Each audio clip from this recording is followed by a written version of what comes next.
Саусақ моторикасын дамыту үшін жасалатын массаж баланың ұсақ моторикасын жақсартуға, жүйке жүйесін белсендіруге, сөйлеу қабілетін дамытуға көмектесетін тиімді тәсілдердің бірі.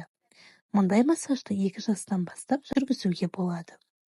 Саусақ массажының пайдасы саусақтағы жүйке нүктелері мидың түрлі бөліктерімен байланысты. Ұсақ моторика жақсарғанда сөйлеу және ойлау қабілеті де дами түседі. Баланың зейіні, ептілігі артады. Массаж жасамас бұрын баланың алдымен алақанын, саусақтарын жылытып аламыз. Алақанын сипаймыз.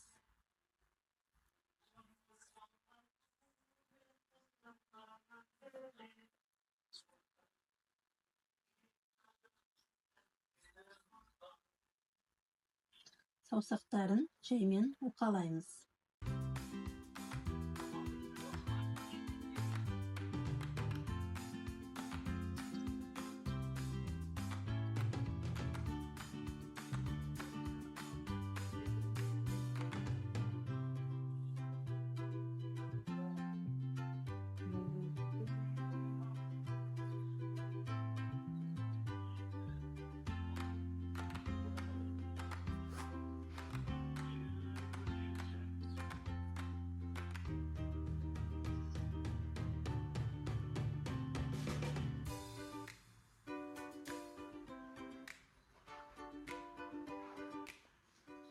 Енді қолдарын жеңіл сілкейміз.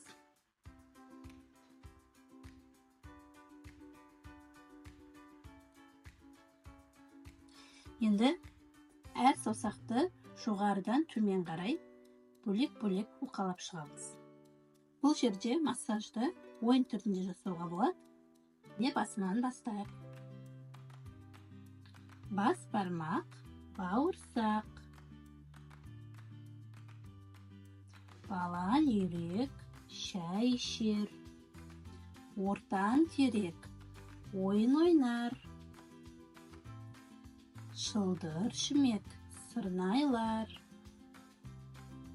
кішкентай бөбек билейді.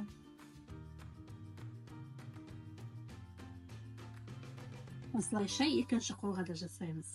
Енді саусақтың ұштарын дөңгелетіп басамыз.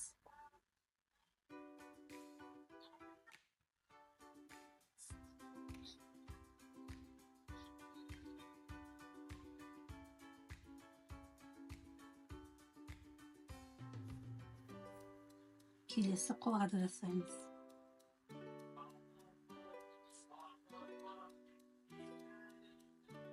Алақанды сағат тілімен және сағат тіліне қарсы уқалаймыз. Сағат тілімен, сағат тіліне қарсы. Енді қолды жұдырықтап қайта ашамыз. Қолымызды жұмамыз. Қайта ашамыз. Тағы да қолымызды жұмамыз. Қайта ашамыз. Жарайсын. Енді тамшылар массажын жасаймыз. Тамшылар массажы тактильді сезімді ояту және саусақ ұштарын белсендіру мақсатымен жасалады. Ол үшін екі қолдың саусақ ұштарына тамшы түскендей түртіп шығамыз. Саусақтың ұшынан алақанға қарай жүргіземіз. Әр саусаққа 3-5 рет жасауымыз керек. Тамшы, тамды, ток-ток-ток. Саусағымды ұрды доп. Секіріп ап, алақанға жүгіріп кетті топ-топ-топ. Тамшы, тамды, ток-ток-ток. Саусағымды ұрды доп. Секіріп ап, алақанға жүгіріп кетті топ-топ-топ. Тамшы, тамды, ток-ток-ток. Саусағымды ұрды доп. Секіріп ап, алақанға жүгіріп кетті топ-топ-топ. Дәл осылай келесі алақанға да жасаймыз.